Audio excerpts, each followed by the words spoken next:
ഒരു വ്ളോഗിനായിട്ടൊന്നും പ്രിപ്പയർ ചെയ്തല്ല. But even being and 6 seater ഇതിന്റെ മൈലേജ് കണ്ടിട്ട് ഇതിനെ പറ്റി ഒരിക്കലും ഒരു റിവ്യൂ പറയാണ്ട് പോകാൻ പറ്റത്തില്ല. എനിക്ക് ഓടിക്കാൻ ഒട്ടും എക്സൈറ്റിംഗ് ആയിട്ടുള്ള ഒരു വണ്ടിയായിട്ട് തോന്നുന്നില്ല. ബട്ട് ഇതിന്റെ ഇപ്പോഴും സ്റ്റിൽ ക്യൂരിയസ് ആയിട്ടുള്ള ഫാക്ടർ എന്താന്ന് പറഞ്ഞാൽ ഈ 20+ ഉള്ള മൈലേജ് ആണ് ശരിക്കും സ്ട്രൈക്കിംഗ് ആയിട്ട് നിൽക്കുന്നത്. ഭയങ്കര സ്ലഗ്ഗിഷ് ആയിട്ടുള്ള ഒരു പവർ ഡെലിവറി ആണ്. ഈവൻ ഒരു 1500 RPM വരെ അപ്ഷിഫ്റ്റ് ആവുന്നുണ്ട്. ഒരു എക്സൈറ്റ്മെന്റ് ഫാക്ടറിന് വേണ്ടിയിട്ടായിരിക്കും ഒരു പാരൽ ഷിഫ്റ്റർ ഒക്കെ കൊടുത്തിട്ടുണ്ട്. ബട്ട് അതും ഒട്ടും എക്സൈറ്റിംഗ് ആയിട്ടൊന്നും തോന്നുന്നില്ല.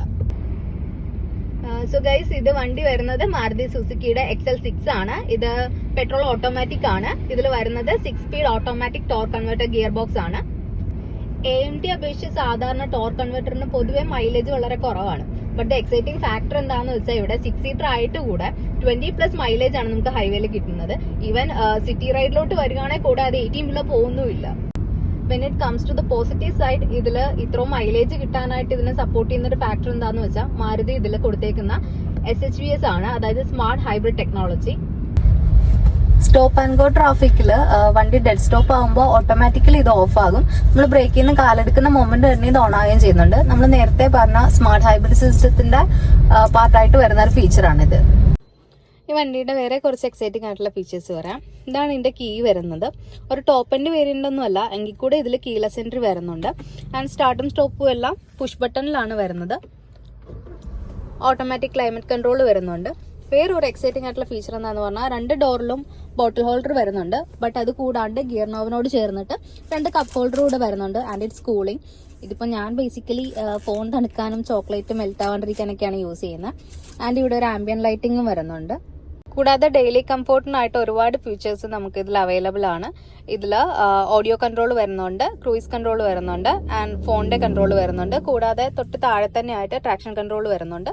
പിന്നെ ഒരു ടച്ച് സ്ക്രീൻ ഇൻഫർടൈൻമെന്റ് സിസ്റ്റവും വരുന്നുണ്ട്. And it's with Android and apple CarPlay. ഇതിന്റെ മറ്റൊരു ഫീച്ചർ എന്ന് പറഞ്ഞാൽ നല്ല ത്രോയും നല്ല വിസിബിലിറ്റി ഉള്ള LED ഹെഡ് ലാംപ്സ് ആണ് ഇതിൽ വരുന്നത്. ഭയങ്കര സ്പേഷ്യസ് ആയിട്ടുള്ള ഒരു സീറ്റിംഗ് ആണ് ഇവിടെ വരുന്നത്. ആൻഡ് ഇവിടെ തന്നെ AC വെൻസ് അവൈലബിൾ ആണ്, ചാർജിങ് സോക്കറ്റ്സും അവൈലബിൾ ആണ്. എൻ്റെ ഹൈറ്റ് ഒക്കെ 5.2 ആണ്. എനിക്കൊക്കെ ഭയങ്കര വാസ്റ്റ് ആയിട്ടുള്ള ഒരു സ്പേഷ്യസ് ആയിട്ടുള്ള സ്പേസ് തന്നെ ഇവിടെ ഉണ്ട്. ഇതിന്റെ ബാക്കിലും സീറ്റിംഗ് വരുന്നുണ്ട്. ഇപ്പൊ 2 ഡേയ്സ് ആയിട്ട് വണ്ടി നമ്മുടെ കൂടെ ഉണ്ട്. ഒരു 600 കിലോമീറ്റർ പ്ലസ് നമ്മൾ റൺ ചെയ്തിട്ടുണ്ട്. ഇതിന്റെ കംഫർട്ട് വൈസ് നോക്കുകയാണെങ്കിൽ എസ്പെഷ്യലി ഇതിന്റെ സെക്കൻഡ് റോ സീറ്റിംഗ് ഭയങ്കര സ്പേഷ്യസ് ആണ്. ഞങ്ങളിപ്പോ 4 പേരുണ്ടായിരുന്നു. എന്റെ ക്രൂ ഉൾപ്പെടെ 4 പേരുണ്ട് വിത്ത് ലഗേജ്. എന്നിട്ടും ഭയങ്കര കംഫർട്ടിലാണ് ഞങ്ങൾ ട്രാവൽ ചെയ്തുകൊണ്ടിരിക്കുന്നത്. ഇത് ഒരിക്കലും ഒരു ഡ്രൈവേഴ്സ് കാർ ആയിട്ട് ഞാൻ സജസ്റ്റ് ചെയ്യില്ല. But surely it's A practical family car. So guys, ഇപ്പോൾ വണ്ടി കൊടുക്കാൻ സമയമായി.